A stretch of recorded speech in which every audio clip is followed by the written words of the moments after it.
Hey, what's up? This is T-Dub Jackson with you again. Looking a little scraggly here. I'm getting ready for a big 3-day weekend, and just thought I would read you a couple more letters. And I'm thinking about calling this the Help Me T-Dub. Kind of like the Dear Abby, or I thought about Dear T-Dub. I thought let's be original. And most of the questions that I get through email or in the letters is usually the subject is something to do with Help Me T-Dub. Something along those lines. So let's read a couple letters. Let's read some good ones first, because I don't want this to be about all bad news all the time. This one, he's got a very original first name, so I'm not going to read his first name. But it says, I wanted to write and say thank you for the audiobook. I bought it 24 hours ago. I've been listening to it all day, and it's changed my outlook on my whole situation. Honestly, at the time, I was desperate for something to make me feel better and was convinced this was a scam.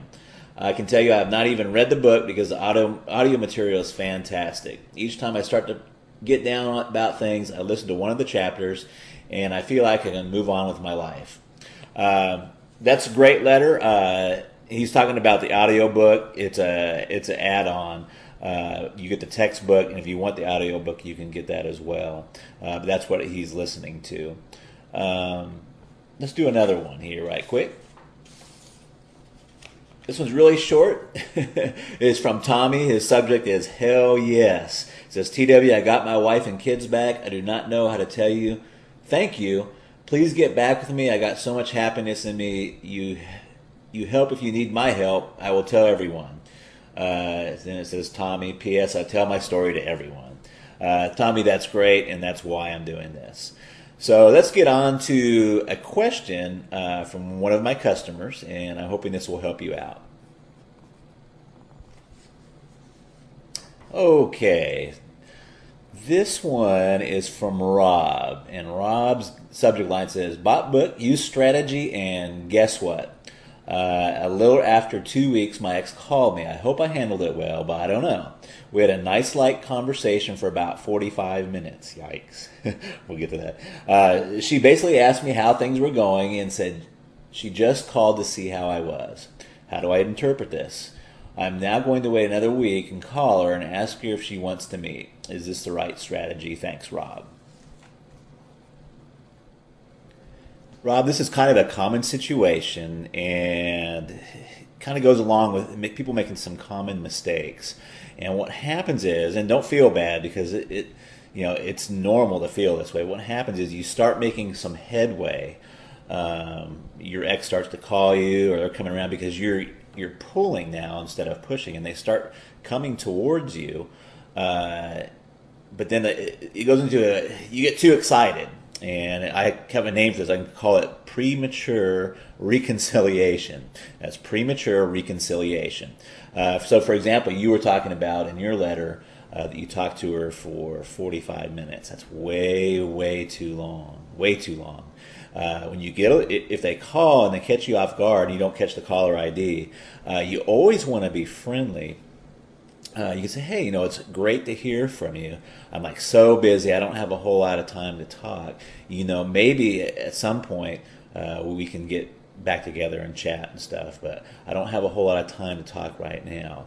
And you really cut that conversation short. And the same thing, what happens a lot with a lot of folks is their ex will start to call and text message them again, and they do a lot of texting. And let me tell you, see these two things right here? I don't know if I got this up here so you can see it or not. These two things right here. Your two thumbs, those are two body parts that can really destroy your chances of getting your ex back. Okay? Don't text, especially in that period where we are trying to work and attract them back. Don't be using that text message. That will just destroy your chances. What you want to do and what your attitude wants to be, and again, it's not all about just what you say and the words. It's got to come from the inside and the attitude.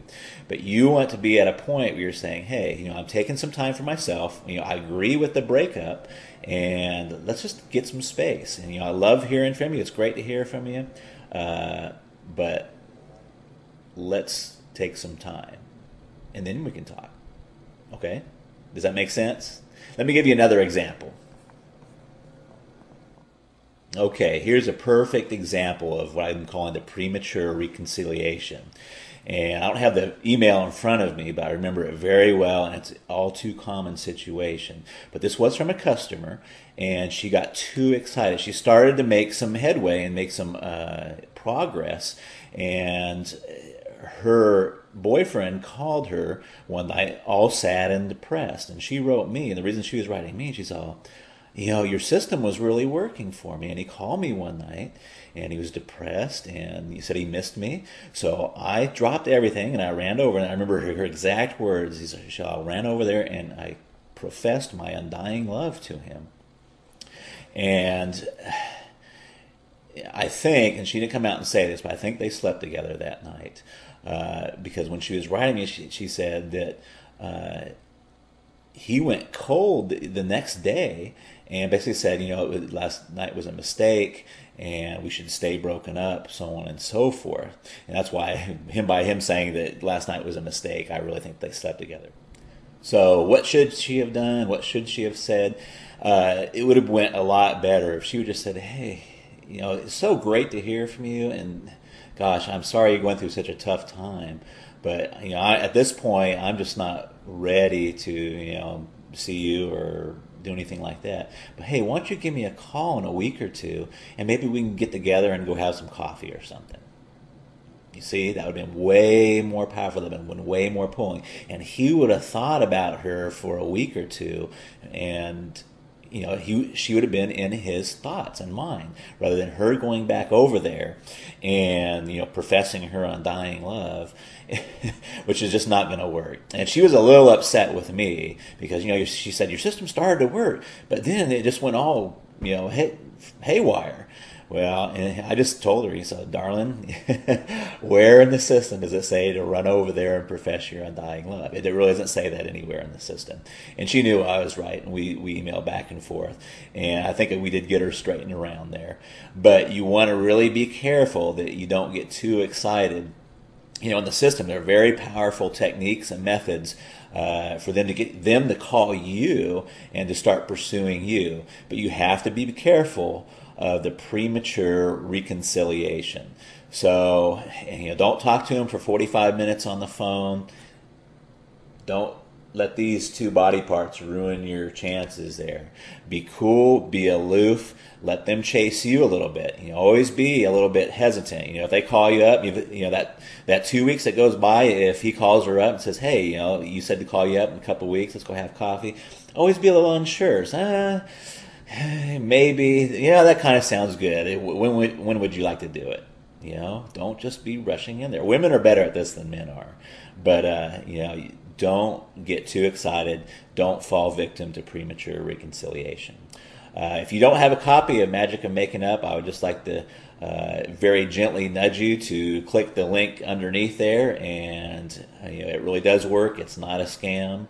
And I am very involved in trying to help folks get their exes back, and save families, and save relationships. Great talking to you, and stay tuned for the next edition of Help Me T-Dub. Thanks.